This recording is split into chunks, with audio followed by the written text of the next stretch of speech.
tsumastaqamu, kemudian istiqomah. Tatanazzalu alaihimul malaikah, maka para malaikat turun ketika sakarat mautnya, sambil malaikat berkata, alla takhafu, jangan kamu takut, wala tahzanu, jangan kamu bersedih, wa abshiru bil jannah, belum meninggal lagi udah dikasih tahu untuk kamu surga. Dan baik, ini jadi yang saya tuliskan ini kesimpulannya ya. Kemudian hadirin, sejauh mata memandang, yang kelima,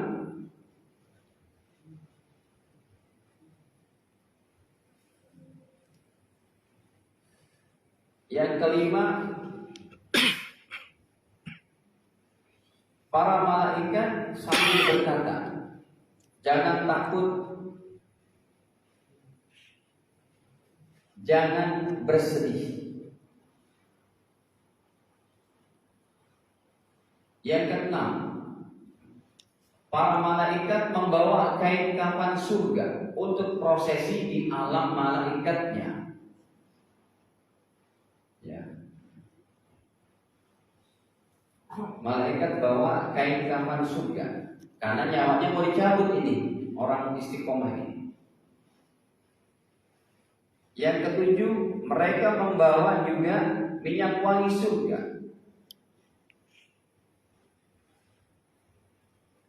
Ini dari hadis nomor 18.534, derajatnya hasan. Dimuliakan sedemikian rupa orang yang baik. Ya, dibawakan minyak wangi surga, kain kafan surga yang gak bakal bisa dibeli dengan uang seberapapun. Berapa waktu lalu kami umroh bawa jamaah, ada para pengusaha, ada para pejabat. Pak Ustadz, antri dong, kita mau beli minyak wangi. Di depan tower Zamzam itu kan ada penjual jam Rolex, ada penjual di sini apotik paling depannya. Kemudian di belakangnya hotel Vintage, hotel yang paling muka berada di depan tower Zamzam. Kalau di sini kan As-Sofwa, sini Darul Interkontinental, Darul Tauhid, gitu ya. Baik. Kemudian di sini itu ada penjual minyak wangi yang mahal-mahal. Udah gitu, ya Pak Haji, ayo kita sana. Dia pilih minyak wangi, segini harganya 3.000 real. Terus dia bilang, Pak Ustadz mau nggak satu? Dalam hati saya mendingan mentahnya itu daripada minyak wangi segini 3.000 real. 3.000 real berapa Pak uang kita sekarang? 11-10 jutaan. Kalau bahasa Sunda tuh nyaah minyak wangi cuma segitu aja gitu kan. Masya Allah, minyak wangi ada yang 1.000, 3.000 real, harganya segitu. Karena kalau minyak wangi gaharu itu yang diambil dari kayu-kayu di Papua atau di Kalimantan, itu sekilonya harganya 200 juta. Tahu nggak itu Bapak? Dari kayu gaharu itu. Ya. Nah, bawa minyak wangi surga ini untuk orang istiqomah. Kemudian malaikat maut pun turun sambil mendoakan. Sekarang malaikat maut turun tangan. Ya, sambil mendoakan. Yang kesembilan, ketika malaikat maut mendoakan, dicabut nyawanya pun dengan lemah lembutnya seperti air mengalir kalau ditumpahkan. Tidak terasa sakit. Jadi orang-orang yang soleh, orang-orang yang baik, nyawanya dicabut dengan lemah lembut.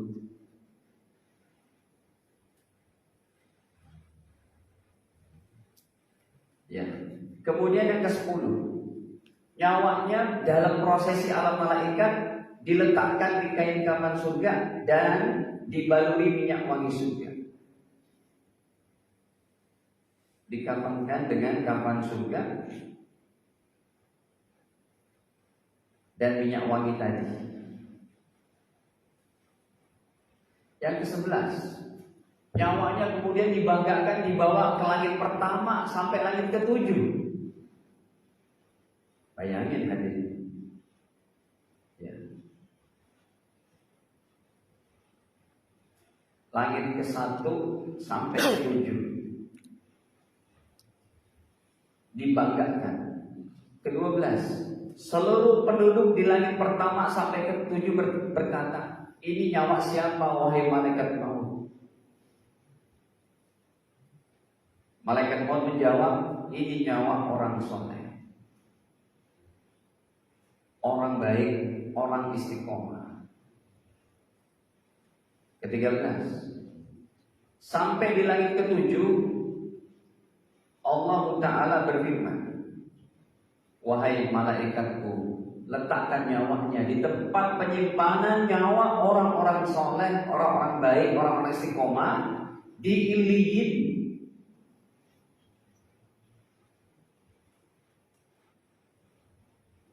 Iliyin berarti kalau kita meninggal dunia dengan sifat keistiqomahan kayak begini, kita mudah bertemu dengan Nabi Muhammad SAW.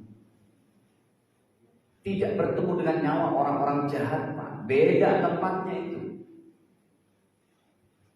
Ke-13, 14, kemudian Allah perintahkan, ini prosesi alam malaikatnya. Prosesi alam manusianya, dikafankan, disolatkan, dimandikan sebelumnya, udah dikuburkan. Ke-14 apa? Mudah menjawab pertanyaan mungkar nakir.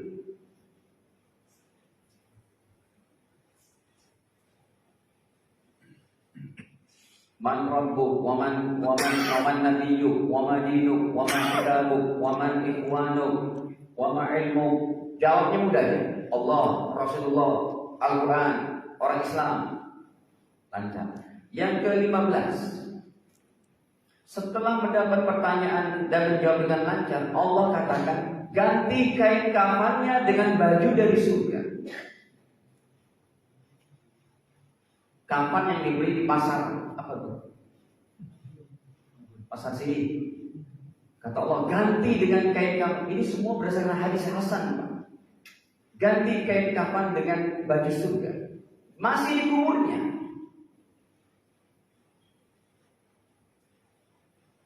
Saya mau bawakan bahasa Arabnya asli, terlalu lama nanti. Ini terjemahannya langsung. Yang ke-16, tanah liat yang dipakai berbaring jenazah, kata Allah, kasih dia permadani dari surga.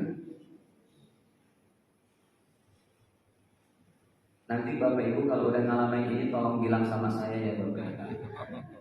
Di akhirat maksudnya.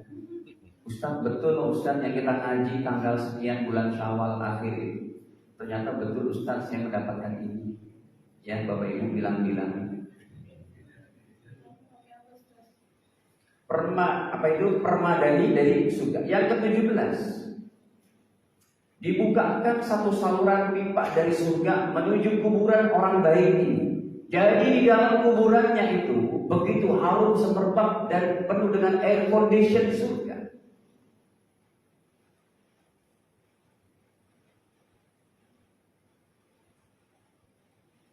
Sejuk dan harum.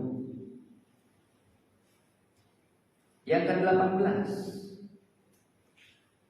bacaan Quran, sholat, puasa, tahajud, i'tikaf kita semuanya berubah menjadi orang-orang cantik dan ganteng di kubur kita. Sehingga si mayit orang baik itu berkata, kamu siapa? Kenapa kamu berada di kubur saya? Kata mereka, kami amal solehmu untuk menjaga daripada himpitan kubur.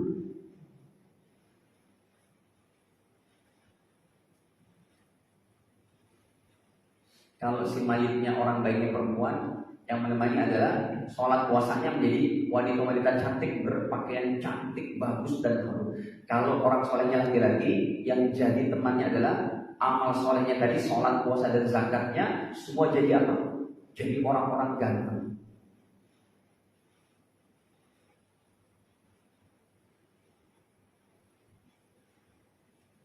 Yang menjaga dari himpitan kubur. Bapak Ibu, dulu kalau nggak salah udah pernah saya bahas, himpitan kubur itu pasti kepada siapapun, kepada orang soleh ataupun tidak soleh. Tapi kalau orang tidak soleh nggak ada yang menjaganya, kena dia terus. Tapi kalau orang soleh dijaga oleh puasa, sholat, sedekah, akhlak baik dan lain. Baik, nomor 19. Nomor 19 kemudian, ya, saking senangnya jenazah berkata, ya Allah, cepatkan deh hari kiamat. Pakai deh segala. Cepatkan deh ya Allah hari kiamat. Mau apa emang? Supaya saya bisa menikmati surga yang lebih hebat kenikmatannya dengan anak istri. Dia ingat anak istrinya.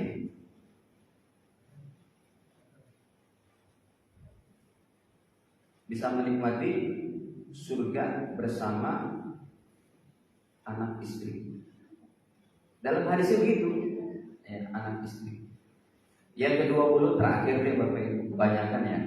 Yang 20 adalah Allah menyeru kepada hambanya yang soleh, kata Allah, nam kanaumatil arus, tidurlah kamu sebagaimana tidurnya pengantin baru. Nanti bangun-bangun ketika sangkakala ditiup oleh malaikat Israfil. Dan begini saja. Hadirin para jemaah dirahmati Allah. Ya. Oh iya, masih tersisa. Ada 6 poin lagi. 6 poin itu saya singkat saja. Sebentar ya Bapak Ibu. Salat isyraqnya tambah 5 menit lagi. Kiat-kiatnya ini singkat aja. Yang pertama, jalankan perintah Allah dan jauhi larangannya di mana saja kita berada. Yang kedua, ikuti sunnah Nabi 24 jam. Ini insya Allah istiqomah. Yang ketiga, ya, bersungguh-sungguh dalam mengerjakan ibadah atau dalam amalan. Yang keempat, pastilah ikhlas karena siapa? Allah. Insya Allah istiqomah. Mau ada orang, mau nggak ada orang, tetap dia buat. Yang kelima, bergaul dengan orang-orang soleh. Bergaul dengan orang-orang soleh. Yang terakhir tidak kalah penting, berdoa kepada Allah supaya diberikan hakikat.